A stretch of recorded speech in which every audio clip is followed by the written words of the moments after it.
I've got a riddle. Okay. You ready for the riddle? Yeah. All right. The riddle is Bazel, Bazel, Bazel, Bazel, Bazel. Bazel. Geese? Yeah!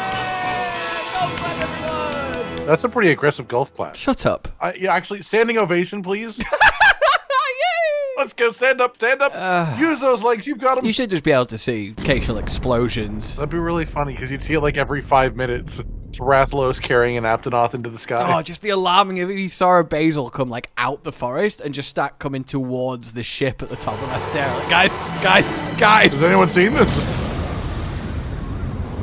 Well, you guys liked us watching Cotton's first feeble attempts at video making. No, it was very charming. And... No, I'm feeble. Oh, okay. Weak and old. And you wanted more. And while today's not going to be my first attempts at video making, because that would be contextually, because it wasn't Monster Hunter related, so... Well, yeah, I mean, it wouldn't be Monster Hunter. It'd be a very interesting thing, though. We are going to do double Bazel documentaries. Mine. Oh, nice. And then yours.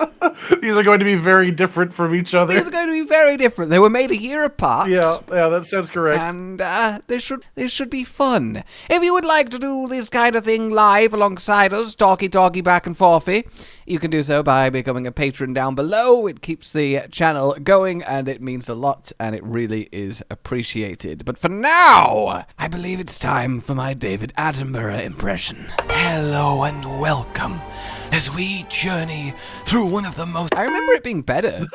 Maybe it gets better. Maybe you have to like warm up into it. Yeah, maybe you have to warm into it. Yeah. I thought I was quite good at doing the, and here we see. It's like I'm too close to the microphone. You're trying to get too quiet with it. Like instead of like doing the heavy breathy, you're just being really quiet. Beautiful environments ever discovered. Monster Hunter World.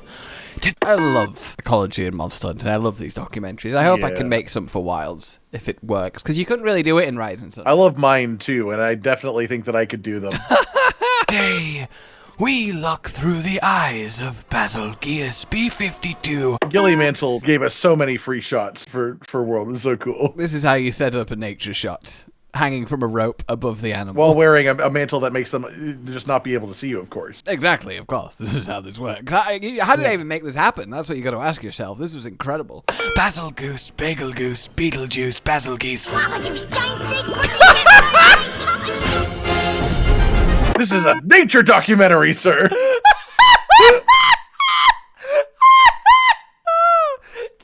That flowed really nicely into the Fairly Odd Parents intro, but then it's the fact it went back to Bazel. Oh, of course, it has to be Bazel. Bazelgeuse is a large flying wyvern. In fact, one of the largest flying wyverns to be found. Fortunately, due to its incredibly large wingspan... Why is there a flash there? That's a good question. What is happening? I genuinely don't. Is someone fighting it? Are you fighting it? Are you there? I think it was probably me. It was me fighting it. It's gonna kill me. It is able to effortlessly glide through the air and use very little energy while doing so. This allows it to live its nomadic lifestyle, whereby it scours the entirety of the new world in search of monsters and hunters with whom to fuck with royally. Oh, I heard that. Heard what? There was a voice reset that slightly clipped. No, there wasn't! Yes, there was! Okay, this is not a pantomime, motherfucker. No, there wasn't. Entirety of the new world in search of... Oh, there was! Bazelgeuse are known to be incredibly Also, this is, he's just gonna get stuck in the floor for ages. You're gonna talk about it. Yep, that seems correct. Why? You see, the thing is, what I did for these is I just followed around the monster for like hours recording it, and it would just occasionally do the wackiest stuff that I could just bake into the documentary. Yeah, if you just follow them around for long enough, Intelligent creatures. And as we all know, David Attenborough narrates things live as the footage happens. Of course, yeah. That's how that works. He has to react to what's happening. There's no like script or anything. Capable of mimicking the habits of other animals, like burrowing. Why? Why? Why is he doing this? Hey, you're cotton now. Oh, look, I've become cotton. Congratulations. Why did you make it sound like you've just been born? I haven't just been born. Congratulations. That's what you say to a baby that's just become existing. Is that what you say to a baby that's just become existing? Yeah, you go, congratulations. That's what I say to people that have nice things happen to them. You say congratulations, baby. You continue with your strange free time usage. You just walk down a hospital corridor, double finger gun pointing into each of the birthing wards, that's what they're called, and go, congratulations. But so you know, I'm saying it to the baby, not to you, adult. That's why it's not weird, because it would be weird if a stranger burst into your hospital room and congratulated you on I don't know, your I baby. feel like most people are used to being congratulated for parenting a baby rather than having their baby congratulated for being birthed. And then the baby salutes you, and it's just a real lovely exchange. With the umbilical cord. With the umbilical cord. They salute and the umbilical cord like whips the parent in the face. Seriously, is this some kind of joke? What the fuck? It has an incredibly sensitive pair of ears, allowing it to detect even the faintest traces of monster roars. Indeed, any large monster found roaring in pain or aggression will draw any local bazelgeuse directly to it in a matter of moments. Are you a paid actor? Yeah, I think so. Oh, okay. I wasn't paid very well at the time. Look, you got all the mega potions you could drink, and what more do you want? Yeah, honestly, that does the job when the main job is just being attacked. This hearing compensates for its eyesight, which is comically lacking, unable to see potential prey mere feet away from the creature.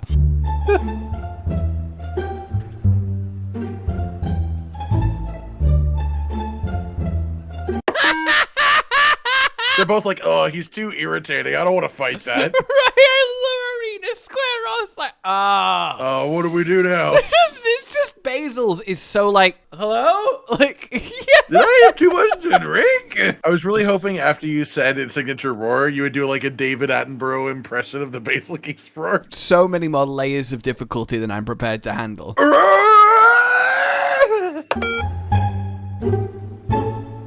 Once it has arrived on the scene, it will let out its signature roar, very similar in tone to classic air raid siren warnings found in the war.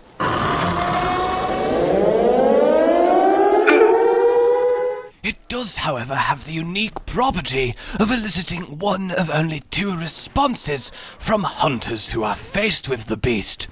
They are as follows.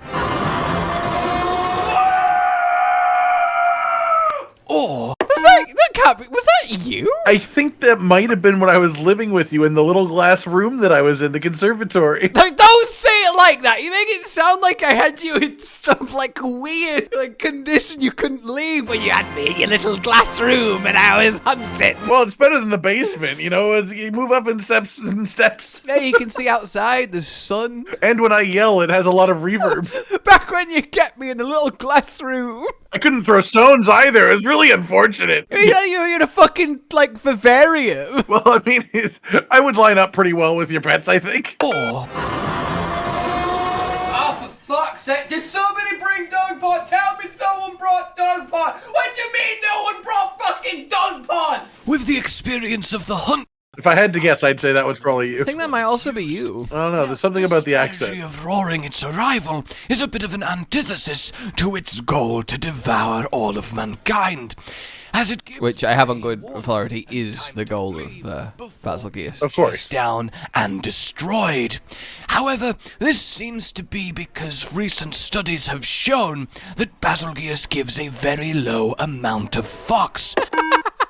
That lines up with expectation. That's a very monkey laugh I just did. Guess he looks like he's not doing too good. Why are you highlighted? It's like you've just become a YouTube thumbnail. Just so you know, I have. Thank you. If we get an arrow from Bazel to Cotton's jewel blades, like, whoa! Sick new jewel blade discovered! Look, it's inside of this coral tree. Damaged jewel blades right here in this blue circle. God, I hate the YouTube algorithm.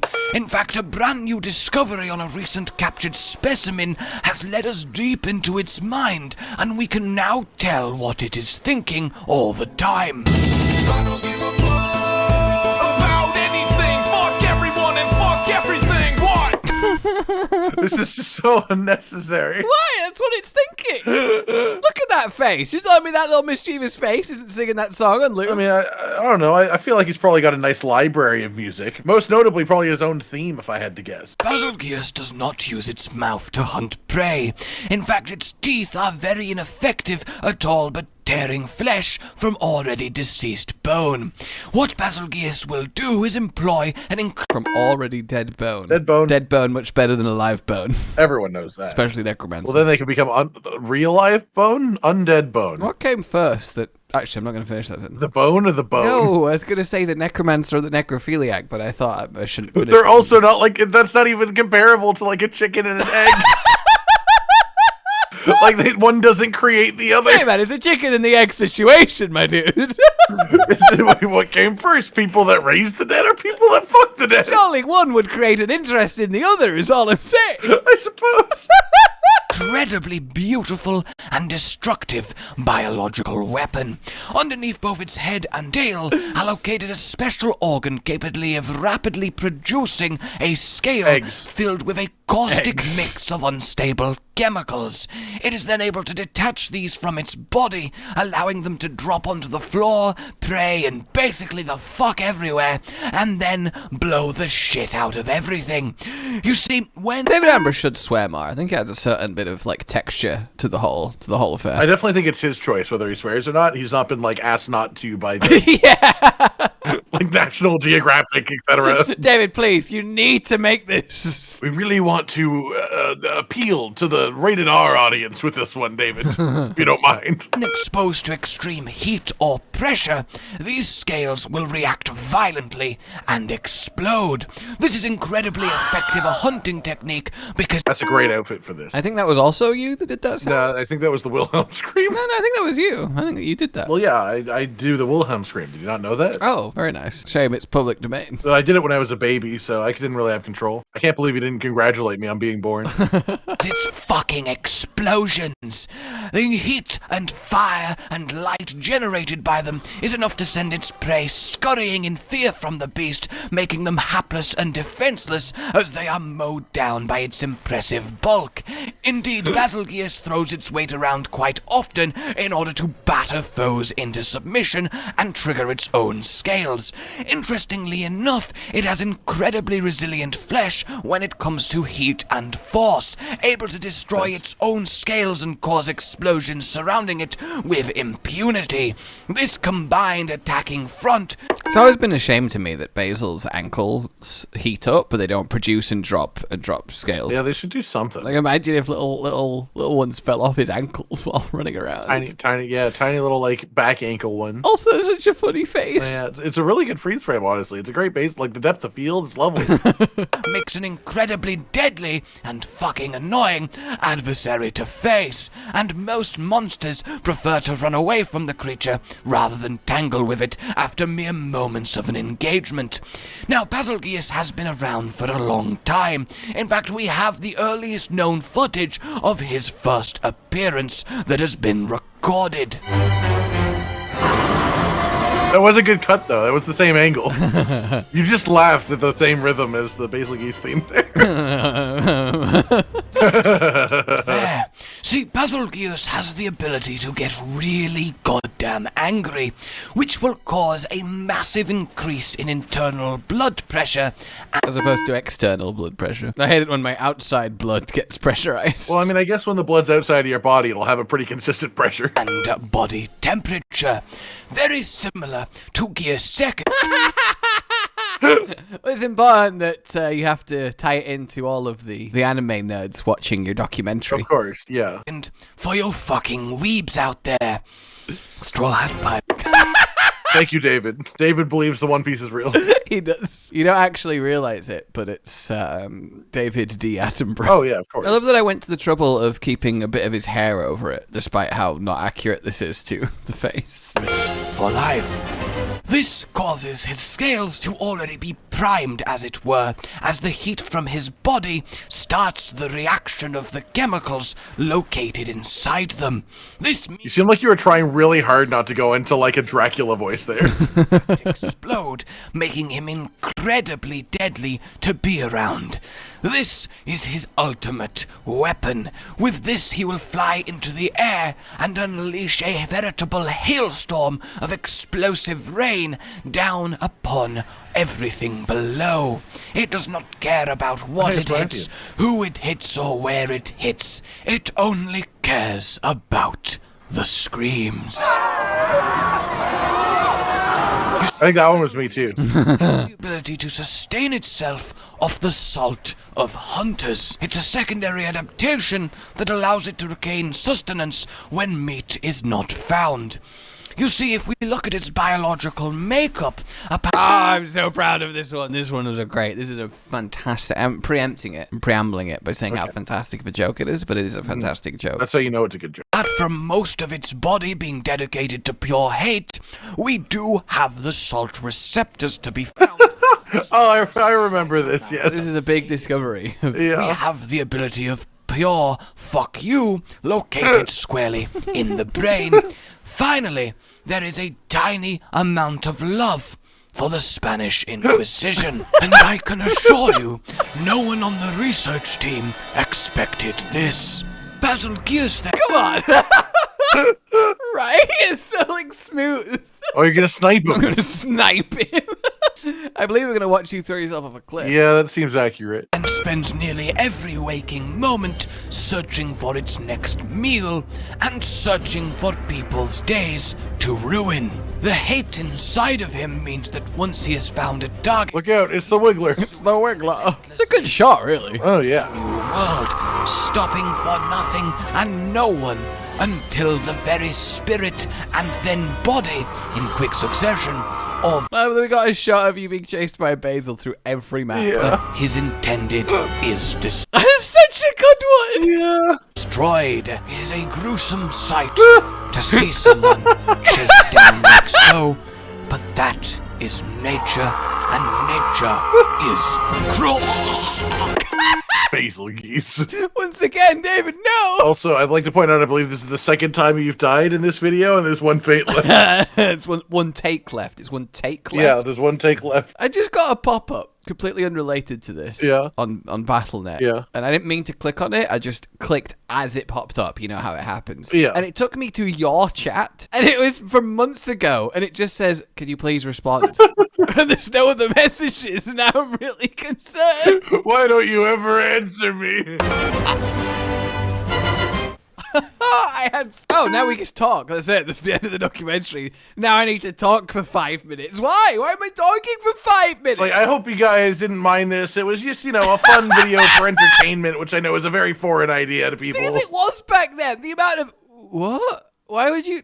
For fun? To be fair, it's been long enough since we've done stuff like this that I feel like we'd have to explain it again. So much fun making that. But the thing is, we're not done yet. What I thought would be fun is after the main kind of thing, I want to sort of go over how viable or how close to real world animals a given wyvern, or creature that I talk about is.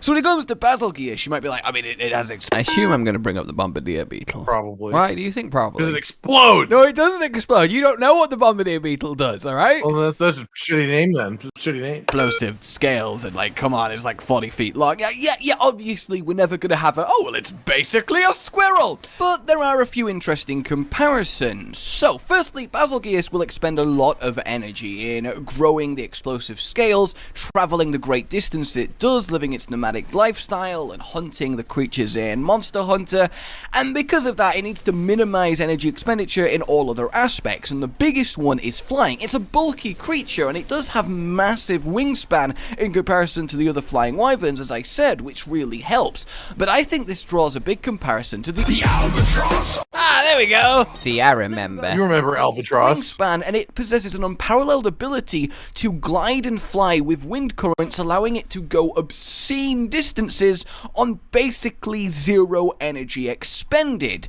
So, if we could say that bazelgeuse is doing something similar, it would make a lot of sense for him. Why is the albatross footage slightly sped up? Is it? Or is that just how albatross fly? It feels like Are you it. sure albatross aren't just fast as fuck? It feels like it's getting faster and faster the longer it goes, Why we actually. don't find any of his nests, and in fact, where his species originates from is likely a great distance away, and he travels that great distance across ocean to the New World for the easy pickings and prey, and then perhaps take it back for a nest, depending on the social structure, though based on how two bazelgeuse interact with each other in world, Yeah, I mean, this is I'm a gonna lot of assume they have explosions. territories and keep out of each other's way, but still, it's very cool, because it means you could justify him being in every Monster Hunter game from now till the end of time. And they will. That was me calling it being in Rise Sunbreak, so congratulations me, kudos to me, pat on my back. And in every other game until the end of time. He just travels there through thousands of miles because he can.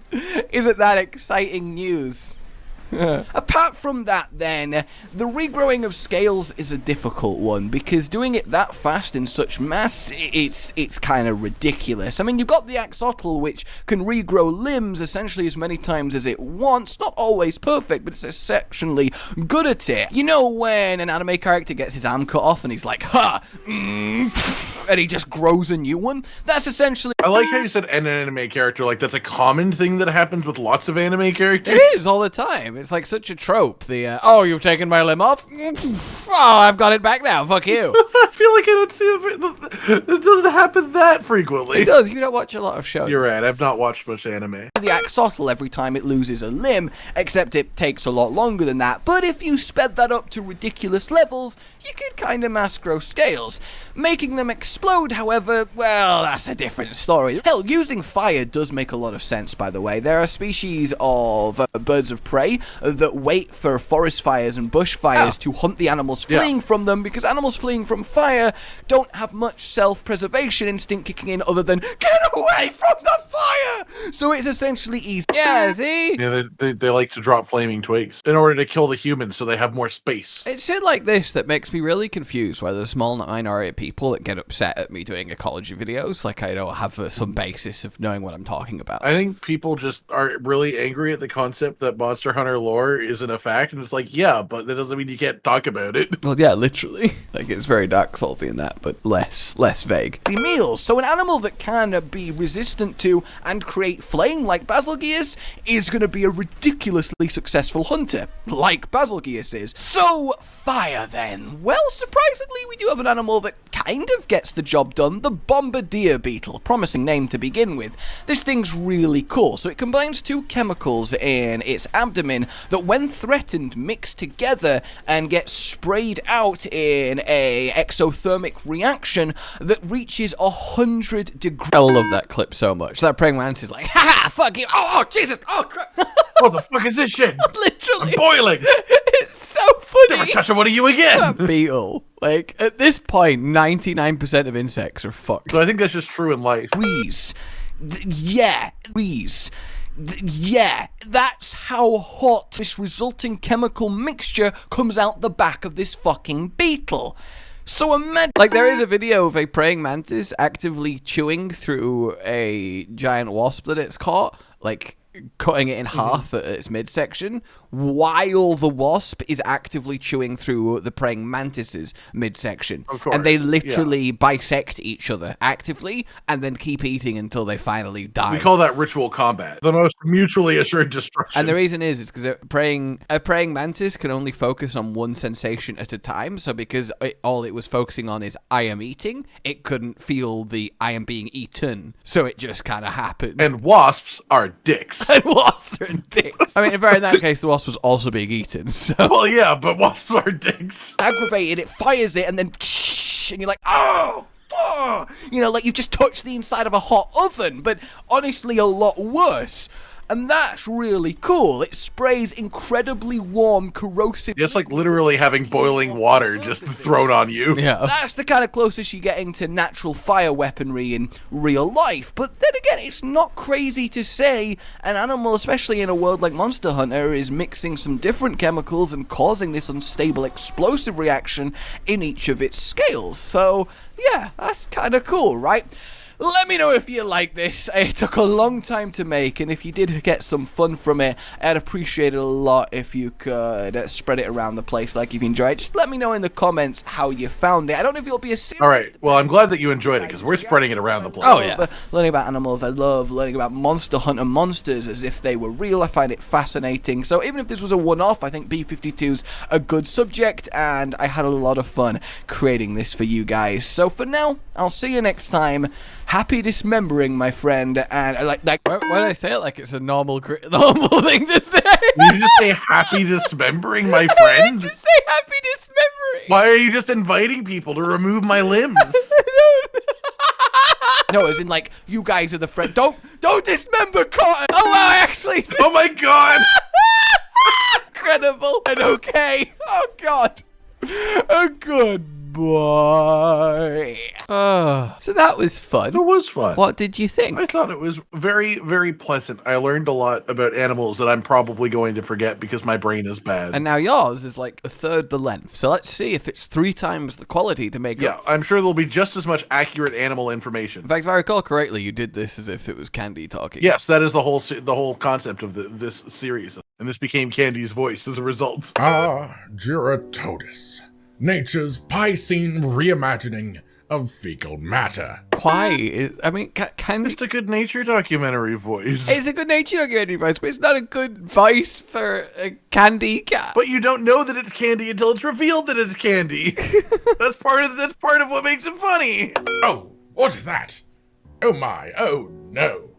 I guess Yeah, that could have used a bit more emotional work. Bazelgeuse. I'm Candy Crabbane, and welcome to True Facts of the bazelgeuse. All right, I never say the name correctly. But also, if Candy's Candy Crabbane, what relation Well, it's the is same it? way that, like, if your pets, if you had to give them a last name, it would just be your last name, right? They're part of your family. Oh, I guess, yeah. Pineconicus stealth bombus bazelgeuse. Pineconicus stealth bombus. In all of Monster Hunter history, meaning that he is very lonely and spends all of his time trying to get attention, and as such is notorious for ruining landscape camera shots of the new world, also known as photobombing. As God's sake.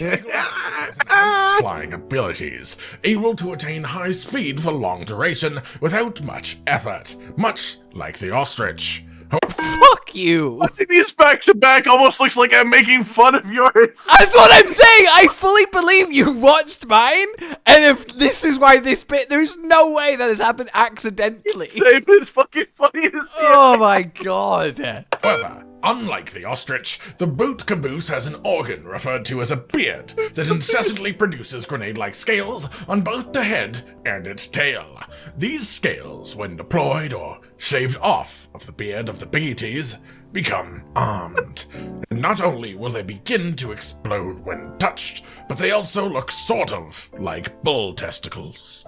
Yeah, you try getting that image out of your head. True, though. Normally, while the scales are attached to their chin-based umbilical cords, they are harmless, and you could even hold one without any danger, because I know you really want to hold it, you kinky, curious little human being. However, when the bazelgeuse gets upset either due to pain or simply hearing bad news... Oh, I'm sorry, sir, but the Coral Highlands Cafe does not serve Aptonoth meat. It takes I have so many questions. Bad news. That's really bad news. advantage of a special organ that it has to shoot fire, called a flame sac, and heats up its own blood, making the scales of the Boogie Zeus prime Boogie Zeus. The fucking Boogie Zeus. I had a lot of fun once I decided to just remove every entry of bazelgeuse in the script I'd written with different bad pronunciations that make no sense. It's a very different stylistic approach, is what I'm getting so far. A little bit. preemptively and detach already beginning to explode. The scientific explanation of this process is relatively simple. Vibration of molecules creates heat.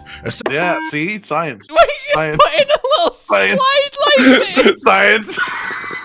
So dumb. Science. Eventually replacing the need to rub the scales on a larger scale by touching them a hell of a lot more on the microscopic scale. In layman's terms, when the bazelgeuse is angry enough, it will vigorously rub its testicle-shaped scales with pure energy, causing them to explode. If you wish to avoid imminent death to a bat elk moose, the Bat elk moose. is your own poop. What? Most people use poop from other monsters rather than human poop? Well, that's just inefficient. Why chase something down when you yourself produce it in buckets? Well, in toilets these days, but you really... Sorry. Hairball. That expression. Me. It had to be the Rodabon outfit for this too, of course. Bazelgeuse has enhanced hearing, which allows it to hear a hunter attempting to have fun within Tempting to have fun. to stop the fun. The trade-off for this is his horrid eyesight, mostly caused by how fucking tiny his face is. Look at Really this thing. small. Imagine if humans had faces that only took up the space of your nose Why? Like the example, sure, but why that face? Funny. God, just funny. Funny. It's funny. and mouth, and you might understand the life of a baggage leaf. A baggage leaf. I just want a supercut of all the Bazels. It gets so much more unhinged every time. When it comes to putting things in his mouth, the beagle beast is a fan of just about anything, willing to eat everything it happens to kill by accident on its journey. Really, watch him hunt. He can hear fighting from miles away, but when it comes to within 5 feet of him, he might as well be a fish in a very, very dark room, or a dog in a very, very dark room. It's not over. Two main examples of animals in dark rooms. Oh, there's gonna be more things in dark rooms, isn't there? Or a bazelgeuse in a very, very dark room. Their sight does, in fact, not get better when it gets dark. What else is dark is the bridal bee's recreational activity. Bridal bees. It just sounds like a fast food chain. Yeah, a little bit. Don't worry, folks. He throws them back in. The natural predator of Throwing them back Oh, in it's after dynamite fishing. Don't worry, I put the chum back in the water. the Babel fleece, as with most monsters, is the blue prince, Doo-Doo Gamer. Doo-Doo Gamer. Oh, I love Doo-Doo Gamer. He's the best. Really, he's a great gamer. All it takes is one strong fireball to the anus of the bazelgeuse, and it will retreat to its nest. That's brutal. That poor Basil. It's just the shit that you see when you just watch monsters for long enough. Shit just happens. What he doesn't know, however, is that the Dodo Gamma has infected him with a parasitic rock creature that will eat him alive in his sleep, while also cooking him to a nice medium rare. Excuse me? You know, Dodogama's fireball parasite. Yeah. Yeah, those ones. Yep. Sorry, I forgot completely about them. You don't know that attack. You've not seen the Dodogama documentary. And how they need to be applied directly to the ass. Well, I mean, it's just a good area of entry through a monster with thick hide. This leaves the Dodo Gamma at a spot at the top of the Monster Hunter food chain and ends the cycle of life for the dead. bazelgeuse. I'm Candy Crabbane, and until next time, ladies and gentlemen, stay sweet. Oh my god, it's just unhinged. It's just so different. Yeah, it's a very, very different videos. Oh, Yours is like informative and it's like interesting and like you could learn from it, and mine's just fucking dumb. that really sums up a lot, if I'm honest with you. It really just sums up a large amount of things just happening. I'm good with that. I'm okay with that. All right then, ladies and gentlemen, let us know what you thought, and if you've got any other particular gems of the past you'd like us to revisit, let us know. Gems of the past. For now, though, like you've enjoyed this, subscribe and hit the bell for more. Consider supporting the future channel on Patreon down below. Until we meet again, goodbye. Goodbye. Josh, Cotton, and Hollow with the videos, dropping the humor like a hammer on your tippy toes, bringing entertainment on a daily arrangement to take our insanity and turn it into entertainment. Yes, I said entertainment twice, to reiterate that it is nice to look into your faces on a mostly daily basis when you let us in your homes to make the whole world a stage. Goodbye.